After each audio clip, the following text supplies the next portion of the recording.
Friends, welcome back to my channel KS academy one step to success. अगर आपने मेरे channel को अभी तक के सब्सक्राइब नहीं किया है तो सब्सक्राइब कर लीजिए और साथ ही साथ में बेल आइकन को क्लिक कर लीजिए ताकि मेरे लेटेस्ट वीडियो का अपडेट आपको मिलता रहे। मेरे प्रीवियस लेक्चर में मैंने part 1 of chapter 2 acid base and salt ये कंप्लीट किया था। इस चैप्टर में हम फ्रेंड्स पार्ट 2 बेस ये कंप्लीट करेंगे और इस चैप्टर में हम what is basis and evolution of definition of basis and effect of basis ये स्टडी करेंगे। Now let us start with the general definition of the basis. It has a bitter in taste. Friends, जितने भी basis होंगे उनका जो test है वो कड़ू सा रहेगा। इट फील्स लाइक अ सोपी और स्लिपरी। जब भी हम बेसिस को टच करके देखेंगे तो वो हमको साबुन जैसा फीलिंग देगा और वो जो होगा चिकना सा फीलिंग देगा। It turns red litmus to the blue one. जब भी हम कोई बेसिस का सॉल्यूशन बनाएंगे और उसमें रेड लिटमस पेपर का ऐड करेंगे तो वो जो रेड कलर है वो कन्वर्ट हो जाएगा ब्लू वन में। Basis in aqueous solution will conduct the electricity. Friends, हमने एसिड में देखा था कि एसिड का जो सोल्यूशन होता है, एक्वस सोल्यूशन होता है, उसमें से इलेक्ट्रिसिटी कंडक्ट होती है। क्यों? क्योंकि वो आयन फॉर्म करता है। सिमिलरली जो बेसिस का सोल्यूशन होता है वो भी आयन्स फॉर्म करते हैं, इसलिए उसमें से क्या होती है, इलेक्ट्रिसिटी कंडक्ट होती है। Therefore the basis are called as electrolyte. हम बेसिस को क्या कहते हैं? इलेक्ट्रोलाइट कहते हैं। अगर वो स्ट्रॉन्ग बेस है तो वो स्ट्रॉन्ग इलेक्ट्रोलाइट होगा, अगर वो वीक बेस है तो वीक इलेक्ट्रोलाइट रहेगा। और ये जो इफेक्ट है वो अमाउंट ऑफ कंडक्टिविटी वो शो करेगा। जो अमाउंट ऑफ कंडक्टिविटी है वो बताएगा कि उसमें से कितनी इलेक्ट्रिसिटी पास करेगा और नहीं करेगा। अगर उस स्ट्रॉन्ग बेसिस है तो उसमें से स्ट्रॉन्ग इलेक्ट्रिसिटी पास होगी, अगर वो वीक बेस है तो उसमें से लेस अमाउंट ऑफ इलेक्ट्रिसिटी है वो पास होगी। Basis have been defined differently by 3 state of theories. जो बेसिस की डेफिनेशन है फ्रेंड्स, यहाँ पे जो हमने बेस की डेफिनेशन देखी वो जनरल डेफिनेशन थी, बट हम बेसिस को जानने के लिए 3 थेरीज जो है वो डेवलप की गई है। तो वो 3 थेरी कौन कौन सी है वो हम स्टडी करेंगे। Now let us discuss with the first theory, that is the Arrhenius definition of basis. According to the Arrhenius definition, those substance in aqueous solution produce H negative ion, that substance is called as basis. Friends, जब भी हम कोई basis का solution बनाएंगे और basis means जो भी हमारा सब्सटेंस है उसका सॉल्यूशन बनाएंगे और वो हमको OH नेगेटिव आयन देगा, तो वो जो सॉल्यूशन होगा या फिर वो जो सब्सटेंस होगा वो बेसिस का होगा। एक जनरल रिएक्शन है BOH गिव्स इन एक्वस सॉल्यूशन। फ्रेंड्स, यहाँ पे हमेशा ध्यान रखना है कि अरेनियस ने हमको एक्वस सॉल्यूशन में ही सब्सटेंस का प्रॉपर्टी बताया है कि वो बेस है या एसिड है। तो BOH in aqueous solution gives B positive plus OH negative. जब भी हमको OH नेगेटिव आयन का फॉर्मेशन मिलेगा वो सब्सटेंस क्या कहलाएगा? बेसिस कहलाएगा। We are going to discuss some example, that is NaOH and KOH। तो NaOH का डिजोल्यूशन करेंगे हम वाटर में तो ये हमको प्रोड्यूस करके दे रहा है N positive ion and OH negative ion. तो जब भी इसमें से OH नेगेटिव आयन आएगा या फिर प्रोड्यूस करेगा तो that substance will called as basis. Similarly KOH जो है, जब हमने KOH को डिजोल्व किया तो हमको सिमिलरली OH नेगेटिव आयन का फॉर्मेशन मिला। That's why both the substance are called as basis. Friends, this theory has some limitations. The concept does not explain the basic characteristics of substance. जो basic characteristics है वो substance की वो वहाँ पे explain नहीं कर पा रहे हैं in non-aqueous solvent में। In the neutralization process is only possible for reaction which can occur in aqueous solution. Friends, इनका कहना है Arrhenius, according to the Arrhenius, ये जो न्यूट्रलाइजेशन प्रोसेस है, सॉल्ट फॉर्मेशन की जो प्रोसेस है वो सिर्फ क्या एक्वस सॉल्यूशन में ही बताएंगे। अगर वो नॉन एक्वस सॉल्वेंट होगा तो उसमें क्या हमारी एसिड और बेस की प्रॉपर्टी हमको पता चल पाएगी या नहीं पता चल जाएंगी पर्टिकुलर सब्सटेंस की। जैसे कि NH3 ये सब्सटेंस है, NH3 ये आर्टिफिशियल सब्सटेंस है, ये मैनमेड सब्सटेंस है। इसकी जो बेसिक कैरेक्टरिस्टिक्स है फ्रेंड्स अरेनियस थ्योरी से वो एक्सप्लेन नहीं हो पा रही क्योंकि ये एक्वस सॉल्यूशन में OH नेगेटिव आयन नहीं दे रहा है। तो अब हम लोग नेक्स्ट थ्योरी में देखते हैं कि जो हमारी प्रॉपर्टीज़ है सब्सटेंस की बेसिक प्रॉपर्टीज़ है वो एक्सप्लेन हो पाती है नहीं हो पाती। तो हम अभी नेक्स्ट थ्योरी देखते हैं। नेक्स्ट थ्योरी जो है वो है ब्रोंस्टेड और Lowry theory. According to them basis are the proton acceptor. Friends, हमने एसिड की डेफिनेशन देखी थी। According to the Bronsted Lowry, acids are the substance who donate the proton. Proton means H positive proton who donate the H positive.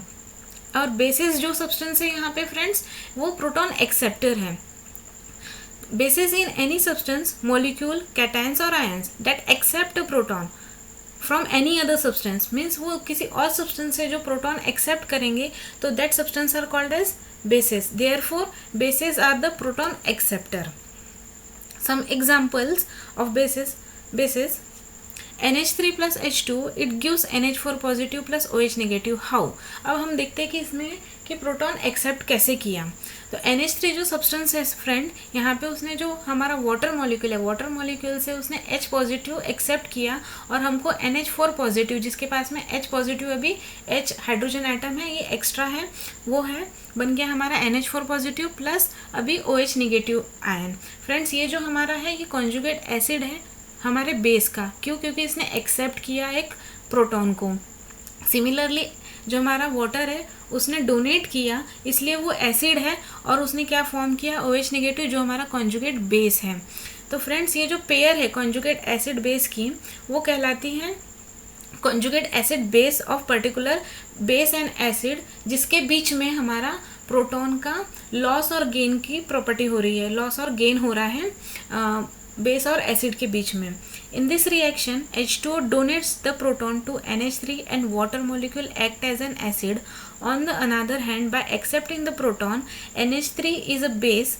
In the reverse reaction, which at equilibrium proceed at the same rate as the forward reaction, the NH4 positive ion donate the proton to OH negative ion. Hence NH4 ion is an acid and OH negative ion, because it accept the proton from NH4 ion, it is called as. Friends हमने above reaction में देखा था कि उसमें acid base के बीच में proton का loss और गेन हो रहा है. मीन्स जो हमारा एसिड है वो प्रोटॉन को लॉस कर रहा है और बेस जो है वो प्रोटॉन को गेन कर रहा है. आफ्टर हमको उसमें से फॉर्मेशन मिला था conjugate acid and conjugate base, तो हम उसको क्या कहेंगे, pair, conjugate acid base pair.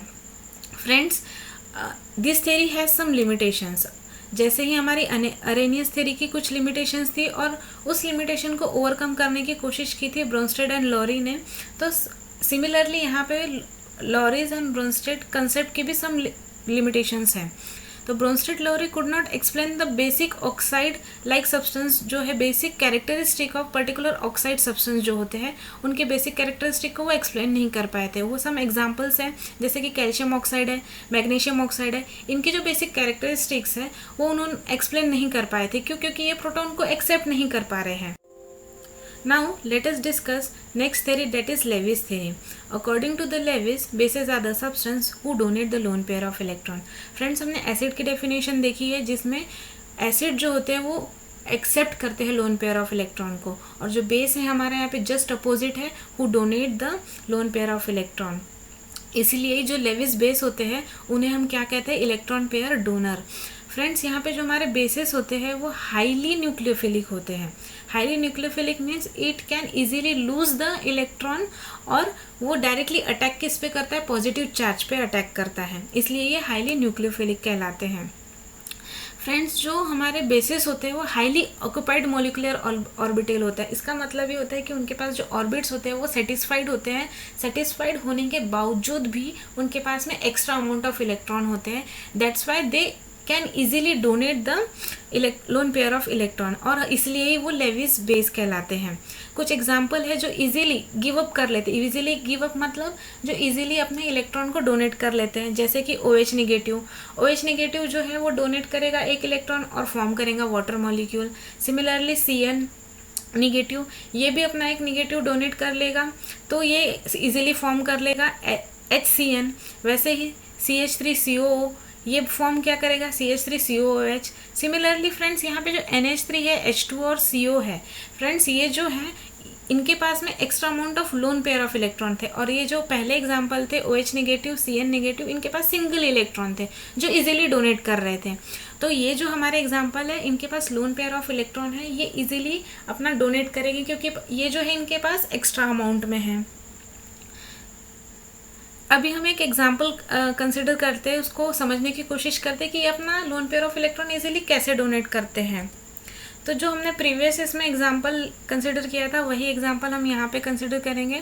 NH3 plus H2O it gives NH4 positive plus OH negative. Friends NH3 जो है इसके पास में एक लोन पेयर ऑफ इलेक्ट्रॉन है।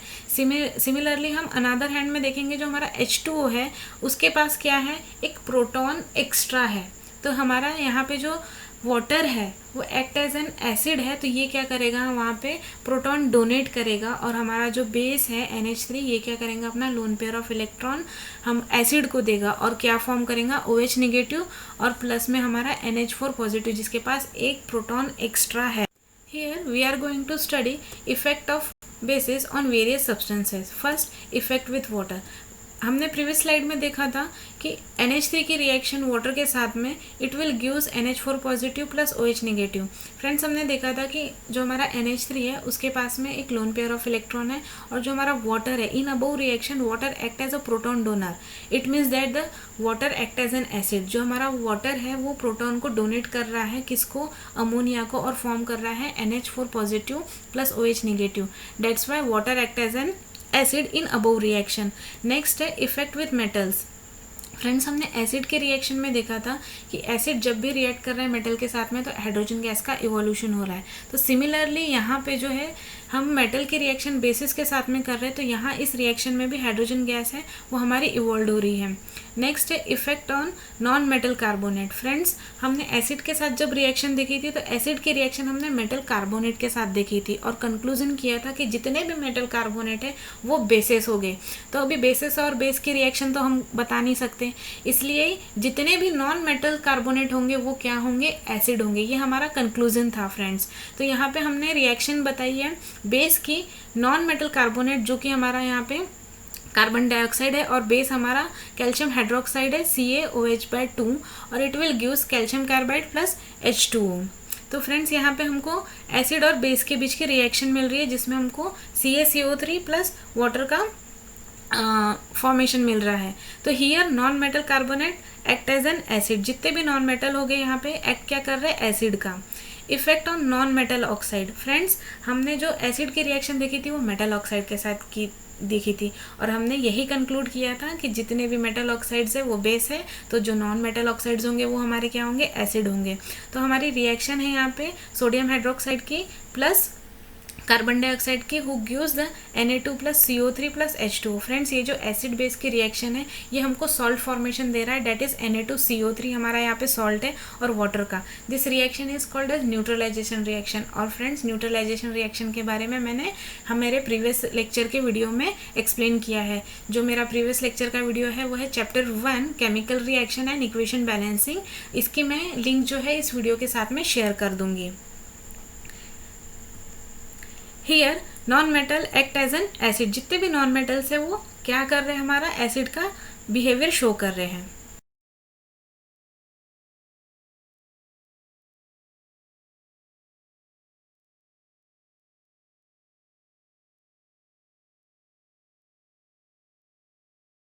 Now here we completed part 2 basis of chapter 2 acid base and salt.